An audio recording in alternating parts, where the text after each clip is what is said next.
Ազգային բարերար Սամվել Կարապետյանը ևս մեկ ամիս կմնա անազատության մեջ։ ԱԿ կոռուպցիոն դատարանի դատավոր Հայկ Դոլմազյանը 30 օրով երկարաձգել է Կարապետյանի կալանքի ժամկետը։ Դատարանը քննիչի միջնորդությունը բավարարել է մասնակի։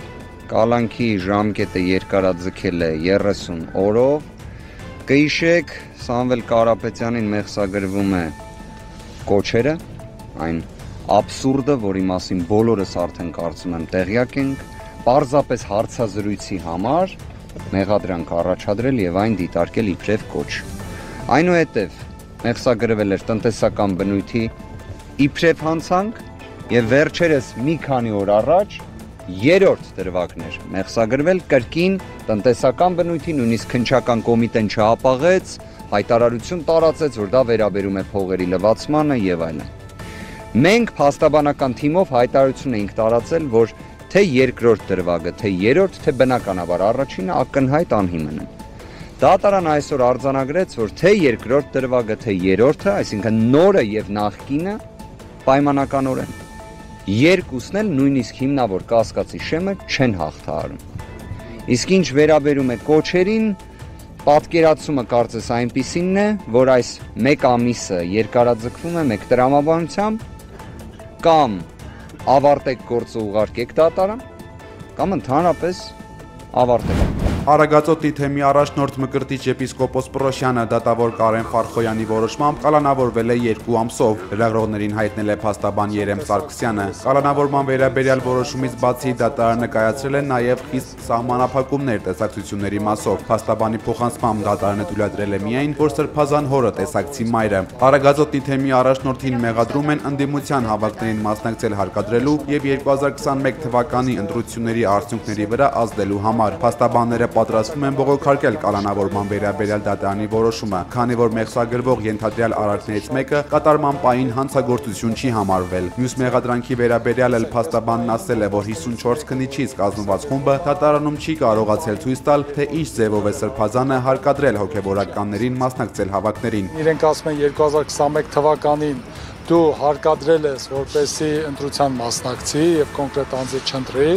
2021 թվականին դա հանցագործություն չի եղել։ 2022 թվականի օրենսգրքով նոր վերածվել է հանցագործության։ Իսկ օրենքը պարզ է, եթե կոնկրետ արարքի կատարման ժամանակ դա հանցագործություն չի, ապագայի քրեականացումը չի կարող հետին ամսաթվով գնալ եւ դիտարկել։ Արագածոտնի թեմի առաջնորդարանում տեղի ունեցած լայնածավալ եւ աղմկահարույց խուզարկությունից հետո քննչական կոմիտեն լուսանկարներ էր տարածել, ակնարկելով հայտնաբերված գույքի անբնական ծագումը։ Տարածված կադրերում երևում են մեծ քանակությամբ գումար, ոսկյա եւ արծաթյա մեդալներ։ Այս լուսանկարներին անդրադարձել է փաստաբանը, բնական համարելով փողի արկայությունը եկեղեցական կառույցներում։ Նա պարզաբանել է, որ առաջնորդարանում միշտ էլ մեծ գումարներ են լինում, պայմանավորված եկեղեցու գործունեության եւ բազմաթիվ ծախսերի լուծման անհրաժեշտությամբ։ Գնացել են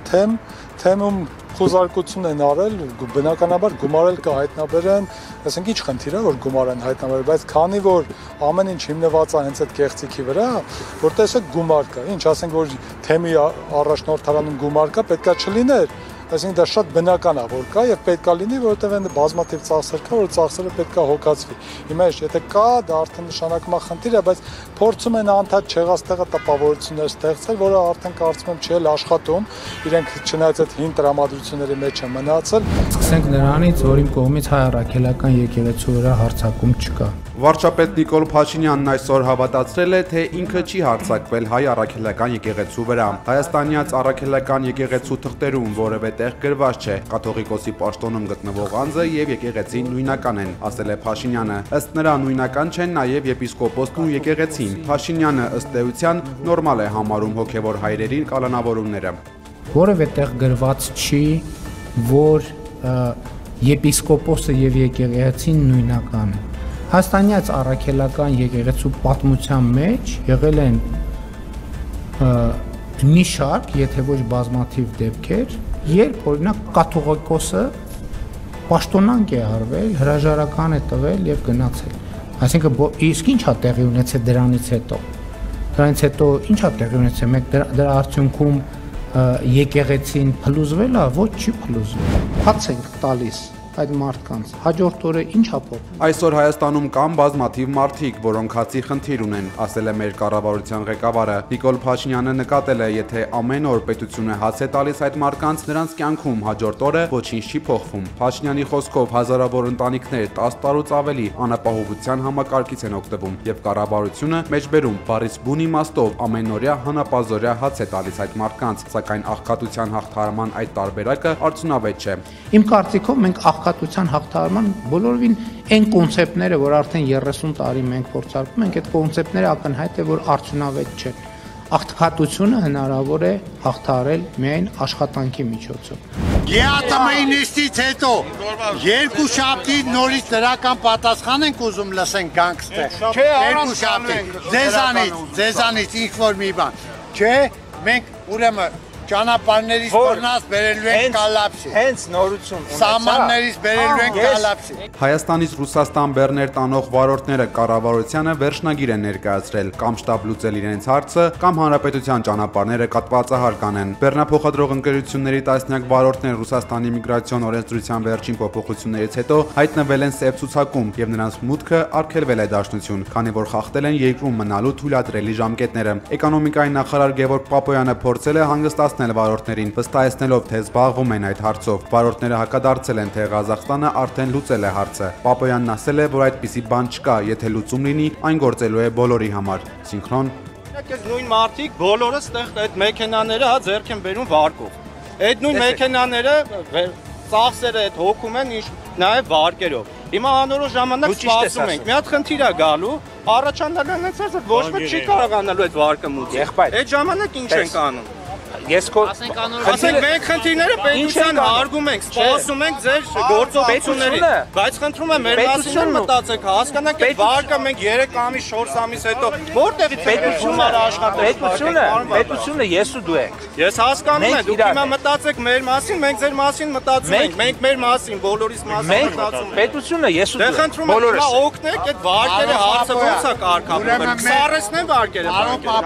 Ես էլ չեմ կարող հիմա խոսալ, որտեղ իմ այս պահին եմ այդ հարցին էլ եկեք հիմա հրադառնանք, որովհետև 4 ամիս, 3 ամիս հետո այս նույն մարտիկ ու պլյուս ավելի շատ ձեռնարկատերեր, հա, այդ խնդրին առաջանալու են այս։ Ես հույս ունեմ, որ ավելի շուտ է լուծվելու այդ հարցը հիմա։ Բաղոր չլուծվի։ Շրջակա միջավայրի նախարարության երկու էկոպարեկ նախնական համաձայնությամբ մի շարք անձանցից կաշառք են ստացել եւ ցուցաբերել են անգործություն, հայտնել է հակակոռուպցիոն կոմիտեն։ Մասնավորապես 2025 թվականի ընթացքում էկոպարեկները ստացված կաշառքի դիմաց միջոցներ չեն ձեռնարկել կանխելու ապօրինի ծառայությունները, չեն արձանագրել դեպքերը եւ հաղորդում չեն ներկայացրել առերևույթ հանցանքի մասին։ Կաշառք ստանալու եւ պաշտոնեական լիազորությունները չարաշահելու համար երկու էկոպարեկներին մեղադրանք են ներկայացվել միանգամից 2 հոդվածով։ Մինչև օրակարգին անցնելը Հայաստանի վարչապետն ու նրա կաբինետի անդամները կառավարության այսօրվա նիստին մասնակցել են սպիտակ ժապավենները կրծքավանդակներին ամրացված։ Առողջապահության նախարարն է բացատրել, որ հոկտեմբերը կրծքագեղձի քաղցկեղի իրազեկման ամիս է։ Նիկոլ Փաշինյանը կոչ է արել կանանց պարբերաբար անցնել կրծքագեղձի հետազոտություն, կարևորելով հիվանդության վաղ հայտնաբերումը։ Փաշինյանի խոսքով Հայաստանում կրծքագեղձի քաղցկեղը ամենատարածված ձևերից մեկն է եւ պետությունը պետք է ստեղծի համապատասխան հանրային միջավայր, մեջբերում քաջալերելու կանանց, որ հաճախակի անցնեն հետազոտություններ։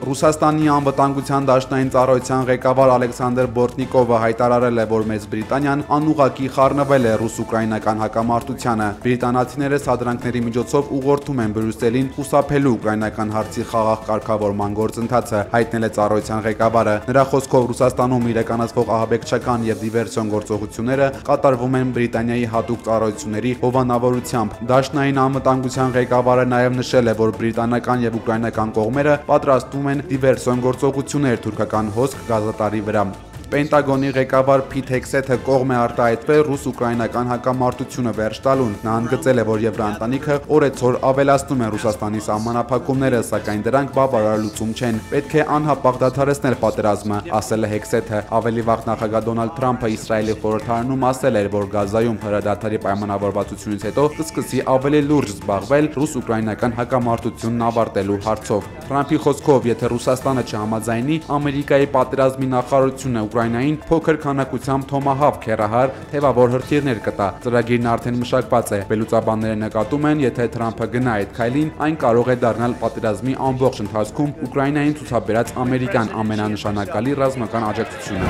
ԱՄՆ-ի պատերազմի նախարարությունը կառույցում հավատարմագրված լրագրողներին խնդրել է ստորագրել պարտավորություն, ըստ որի չեն կարող հրապարակել տեղեկություններ, որոնք չի թույլատրի Պենտագոնը։ Լրագրողներին այդ առաջարկը վրդովեցրել է եւ նրանք հանձնել են իրենց մուտքի վկայականները, լքել շենքը, չհամաձայնելով գրաքննություն հիշեցնող առաջարկին։ Հավատարմագրված լրատվամիջոցներից միայն պահպանողական One American News Network-ն է համաձայնել աշխատել Պենտագոնի ղեկավար Փիթ Հեքսեթի սահմանված կանոններով։ Շաբաթներ առաջ Հեքսեթը ճեպազորությունների ժամանակ արգելել է լրագրողներին առանց ուղեկցորդների շրջել Պենտագոնի շենքում եւ հետաքննություններ սկսել լրատվամիջոցներին ինֆորմացիոն արտահոսքերի կազմակերպողների դեմ։ Հեքսեթի այս քաղաքականությանը աջակցել է ԱՄՆ նախագահ Դոնալդ Թրամփը։ Article 3 obligations. And we'll see what happens. ԱՄՆ նախագահ Դոնալդ Թրամփը հայտարարել է, որ երկիրը առևտրային պատերազմի մեջ է Չինաստանի հետ։ Թրամփը Չինաստանից ներմուծվող ապրանքների համար սահմանել է 100% մաքսատուրք։ ԱՄՆ ղեկավարը իր ելույթում շեշտել է, որ Վաշինգտոնը մտադիր է աշխարհով մեկ մեծացնել ռազմական, քաղաքական եւ տնտեսական ճնշումները։ Նախորդ օրը ԱՄՆ-ի եւ Արգենտինայի նախագահների հանդիպան ընթացքում Թրամփը գործընկերոջը հորդորել էր շատ գործարքներ չանել Պեկինի հետ։ Չինաստան-ԱՄՆ հարաբերությունները սրված էին նաեւ Թրամփի առաջին նախագահության տարիներին։ Այդ ժամանակ նա նույնպես ավելացրել էր մաքսատուրքերը։ Չինաստանը ինչպես նախորդ անգամ այս անգամ եւս պատասխանել է հայելային ձևով։ Հնդկաստան-ԱՄՆ առևտրային նոր համաձայնագրի ֆոնին կրճատվել են Ռուսաստանից Հնդկաստան արտահանված նավթի մատակարարումները եւ հասել 2 տարվա ամենացածր մակարդակին։ ԱՄՆ նախագահ Դոնալդ Թրամփը Հնդկաստանի ղեկավարին կոչ է արել ավելի կրճատել ներդրումները։ Թրամփի խոսքով Հնդկաստանի վարչապետ Նարենդրա Մոդին դրական խոստում է տվել։ ԱՄՆ առաջնորդը նշել է, որ նույն ձևով պետք է վարվի Չինաստանը։ Ի տարբերություն Դելիի դիվանագիտական նուրբ պատասխանի, Պեկինը ավելի կոշտ է վարվել, կտրուկ մերժելով առաջարկը։ Հնդկաստանի արտգործնախարարությունը խուսափել է ուղիղ հակադրությունից։ Հնդկաստանի իշխանությունները շեշտել են, որ որոշումներ կայացնելիս հիմնվում են ազգային շահերի, ոչ թե արտաքին ճնշումների վրա։